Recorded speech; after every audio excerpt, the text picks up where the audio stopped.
মসজিদে প্রবেশের সময় ভুলভাবে প্রবেশ করছেন না তো? আসসালামু আলাইকুম ওয়া রাহমাতুল্লাহ। আল্লাহর ঘর মসজিদ হলো পৃথিবীর সবচেয়ে বরকতময় স্থান। কিন্তু আমরা কি জানি মসজিদে প্রবেশের সময় প্রিয় নবী হযরত মুহাম্মদ সাল্লাল্লাহু আলাইহি ওয়াসাল্লাম কোন সুন্নাহগুলো পালন করতেন? আজকে ভিডিওতে আমরা জানবো মসজিদে প্রবেশের গুরুত্বপূর্ণ 5টি সুন্নাহ সম্পর্কে। নাম্বার 1, পবিত্রতা অর্জন করা। মসজিদে যাওয়ার আগে সুন্দরভাবে ওযু করা এবং পরিষ্কার পরিচ্ছন্ন পোশাক পরিধান করা সুন্নাহ। রাসূলুল্লাহ সাল্লাল্লাহু আলাইহি ওয়াসাল্লাম বলেন, যে ব্যক্তি ঘর থেকে পবিত্র হয়ে মসজিদের দিকে যায় তার প্রতিটি কদমে সওয়াব লেখা হয়। নাম্বার 2, শান্তভাবে হেঁটে যাওয়া। মসজিদে যাওয়ার সময় তাড়াহুড়ো না করে ধীরস্থির ও শান্তভাবে হেঁটে যাওয়া সুন্নাহ। এমনকি জামাত শুরু হয়ে গেলেও দৌড়ে যাওয়া উচিত নয়। নাম্বার 3, ডান পা দিয়ে প্রবেশ করা।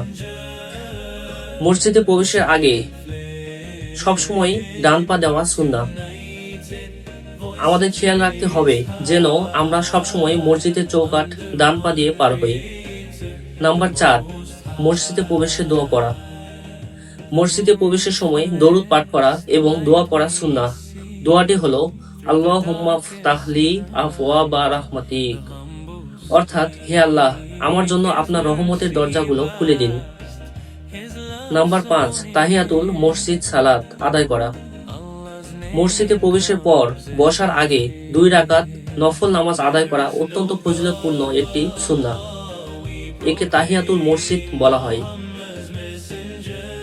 প্রিয় দর্শক, এই ছোট ছোট সুন্নাহগুলো পালনের মাধ্যমে আমরা আমাদের ইবাদতের সওয়াব বহুগুণ বাড়িয়ে নিতে পারি।